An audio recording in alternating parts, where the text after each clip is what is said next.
नमस्कार. कधी विचार केला आहे का की जगातलं सर्वात स्वस्थ आणि सगळ्यात प्रभावी औषध आपल्या आतच दडलेलं असू शकतं? चला, आज आपल्या सगळ्यांमध्ये असलेल्या ह्याच एका शक्तिशाली अदृश्य औषधाबद्दल बोलूया. आपण अनेकदा बघतो की एवढे महागडे उपचार घेऊनही काही आजार काही केल्या पाठ सोडत नाहीत. इतके प्रयत्न करून सुद्धा पूर्णपणे आराम का मिळत नाही? यामागे एक असं कारण असू शकतं ज्याकडे आपलं सहसा लक्षच जात नाही. याचं उत्तर कदाचित आपल्या अपेक्षेपेक्षा खूपच सोपं आहे. बघा, पारंपरिक उपचारांमध्ये अनेकदा एका महत्त्वाच्या घटकाकडे दुर्लक्ष होतं, ज्याच्याशिवाय इतर कुठल्याही औषधाचा हवा तसा परिणाम होत नाही, आणि तो घटक म्हणजे आपल्या शरीराची स्वतःची उपचार करण्याची शक्ती.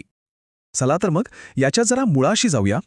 या आंतरिक शक्तीचा जो पाया आहे त्याला म्हणतात मानवीय विद्युत किंवा सोप्या भाषेत मानवी वीज. ही एक अशी ऊर्जा आहे जी आपल्या शरीरात सतत वाहत असते आणि आपल्या आरोग्यासाठी खूप खूप महत्त्वाची आहे. आणि ऐका, ही काही नवीन संकल्पना नाहीये. आपल्या अनेक प्राचीन ग्रंथांमध्ये आणि आरोग्य पद्धतींमध्ये या ऊर्जेबद्दल एक साधा पण अत्यंत प्रभावी नियम सांगितला आहे, जो ही शक्ती समजून घेण्याची एक प्रकारे गुरुकिल्लीच आहे. आणि याच नियमाला इथे डायमंड सूत्र असं म्हटलंय, म्हणजे एक मूलभूत सिद्धांत. हे पहिलं सूत्र काय सांगतं की जर नकारात्मक किंवा वाईट विजेमध्ये वाईट परिणाम घडवण्याची ताकद असेल, तर साहजिकच आहे की सकारात्मक किंवा चांगली वीज निश्चितपणे चांगलाच परिणाम घडवेल, अगदी ऊर्जेच्या दोन बाजूंसारखं. याचा अर्थ अगदी सरळ आहे. वाईट वीज म्हणजे शरीरातलं असंतुलन जे आजार निर्माण करतं, आणि चांगली वीज म्हणजे शांती आणि आरोग्य. म्हणजे बघा, आपण आपल्या मनात सकारात्मक विचार आणि भावना ठेवून ही चांगली वीज वाढवू शकतो. आरोग्याच्या दिशेने हे एक महत्त्वाचं पाऊल ठरू शकतं.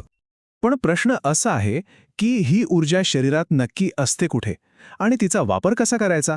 ही काही फक्त एक कल्पना नाहीये, तर तिचा आपल्या शरीरात एक भौतिक स्रोत आहे. आणि हे खूपच रंजक आहे, नाही का? रोगांना दूर करण्याची ही अविश्वसनीय शक्ती दुसरीकडे कुठेही नाही, तर आपल्या तळहातांमध्ये आणि बोटांच्या टोकांमध्ये एकवटलेली आहे.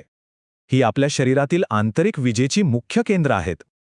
दुसरं डायमंड सूत्र बरोबर ह्याच गोष्टीला दुजोरा देतं. ते अगदी स्पष्टपणे सांगतं की ही उपचार शक्ती तळहात आणि बोटांच्या टोकांमध्ये सगळ्यात जास्त प्रमाणात असते, आणि तिचा उपयोग थेट आजारी किंवा दुखणाऱ्या भागावर केला पाहिजे. मग याचा वापर करायचा कसा? प्रक्रिया खरं तर खूप सोपी आहे. पहिलं, शरीरात जिथे कुठे त्रास होतोय तो भाग शोधा. दुसरं, आपले तळसात थेट त्या भागावर ठेवा. आणि तिसरं, पूर्ण एकाग्रतेने आणि तीव्र इच्छेने अशी कल्पना करा की ती ऊर्जा तुमच्या हातातून त्या भागाकडे जाते आहे. आता आपण येऊया शेवटच्या आणि सगळ्यात महत्त्वाच्या घटकाकडे. एक असा घटक जो या संपूर्ण उपचार प्रक्रियेला अनेक पटींनी जास्त प्रभावी बनवतो. बघा, जेव्हा आपण हाताने कोणाला साधा स्पर्श करतो किंवा मालिश करतो, तेव्हा आपली शारीरिक वीज नैसर्गिकरित्याच त्या व्यक्तीमध्ये जाते. म्हणूनच तर अनेकदा आपल्याला स्पर्शाने किंवा मालिशने इतकं आरामदायी आणि शांत वाटतं. पण या साध्या स्पर्शाला एका शक्तिशाली उपचारात बदलायचं असेल तर त्याला आणखी एका गोष्टीची जोड देणं गरजेचं आहे, आणि ती गोष्ट म्हणजे इच्छाशक्ती. हीच ती शक्ती आहे जी या प्रक्रियेला एका वेगळ्याच उंचीवर घेऊन जाते. आणि आपलं तिसरं डायमंड सूत्र बरोबर हेच सांगतं, तुमच्या उपचाराच्या क्रियेत जेवढी जास्त इच्छाशक्ती सामील असेल, तेवढं लवकर आणि मोठं यश मिळेल. याचा अर्थ काय की केवळ स्पर्श पुरेसा नाही, तर त्यामागे असलेला आपला हेतू, आपली एकाग्रता ही सगळ्यात महत्त्वाची आहे.